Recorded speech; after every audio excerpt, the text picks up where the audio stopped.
'Daaku Maharaj' cinema గురించి చాలా controversies వస్తూ ఉన్నాయి. ఎస్పెషల్లీ ఆ సాంగ్ రిలీజ్ అయిన తర్వాత బాలకృష్ణ ఇలాంటివి ఎట్లా యాక్సెప్ట్ చేస్తాడో అదొక డాన్సా ఏంటి అని అనేసి ఏదో ఇప్పుడు మాట్లాడుతున్నారు. మనకి ప్రాబ్లమ్ ఎక్కడ వస్తుందంటేనమ్మా, అది తప్పా ఒప్పా అంటే నాకు నచ్చదు కాబట్టి నాకు తప్పే.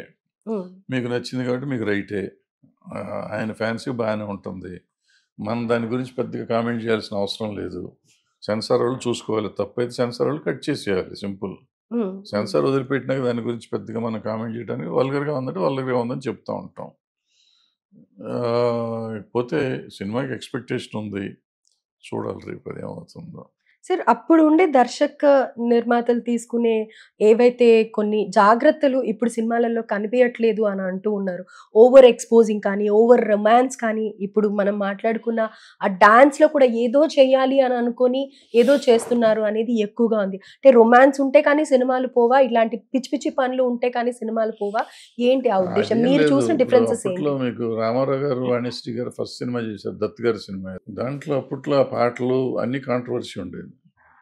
దాంట్లోనే ఎక్కువ ఉండేది. పాటలన్నీ కొంచెం బూతుల్లాగా ఉండేయి. మూవ్‌మెంట్స్ కూడా అట్లాగే ఉండేయి. మరి రామారావు గారు అటువంటివి చేయొచ్చా? చేయకూడదా? వాళ్ళు చేస్తున్నారు, మనం చేస్తున్నాం. మనం డబ్బులు తీసుకున్నాం, పని చేయటమే మన పని అనేది ఆయన పాయింట్. సో, హీరోలు ఎంతవరకు రెస్పాన్సిబుల్. అదే మన సినిమా నాగేశ్వరరావు గారు 'దత్తపుత్రుడులో' ఆహ్, ఏదో పాట ఉంట 'పిల్లోయ్ జాగ్రత్త' అని ఒక సాంగ్ ఉంటుంది. దాంట్లో ఈ పాట బాగాలేదు నేను చేయనని చాలా 2 రోజులు, 3 రోజులు ఆపేసారు చాలాని. నాగేశ్వరరావు గారు. నాగేశ్వరరావు గారు. అట్లా కొన్ని నాగేశ్వరరావు నేను చేయననేవారు. రామారావు కూడా చేయననేవి ఉన్నట్టున్నాయి కొన్ని 1, 2. బట్ నడుస్తూనే ఉంటాను. ఎస్‌పి బాలసుబ్రహ్మణ్యం గారు నేను పాటలు పాడిన బూతులున్నాయన్న రోజులున్నాయి. హ్మ్. సో, ఇట్లా వాళ్ళ రెస్పాన్సిబిలిటీ వాళ్ళకుంటే చేసుకుంటారు. లేనోళ్ళు కొంతమందేంటంటే, మనం we are hired by somebody.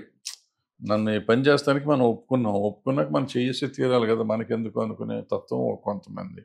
ఎవరు రైట్, ఎవరు రాంగ్ అనటానికి మనం ఎవరిని చెప్తాం.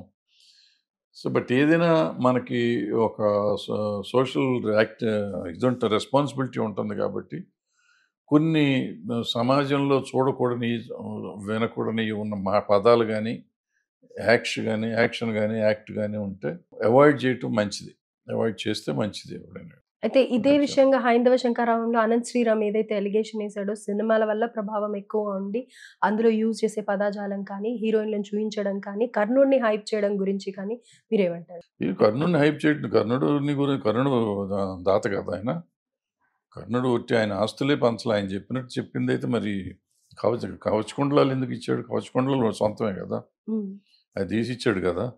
మరి ఆయన దానవీర సూరకర్ణ కర్ణుడిని హీరోనే చేశారు అతను. మంచి చేశాడా, చెడు చేశాడా అనేది పక్కన పెడితే, అతన్ని మొదటి నుంచి మహాభారతంలో ఒక మంచి అద్భుతమైన క్యారెక్టర్ కింద చూపిచ్చారు. చూపిచ్చారు. అవును. సో, ఆ క్యారెక్టర్ కాదు అనటానికి ఆయనెవరు? మనమెవరు?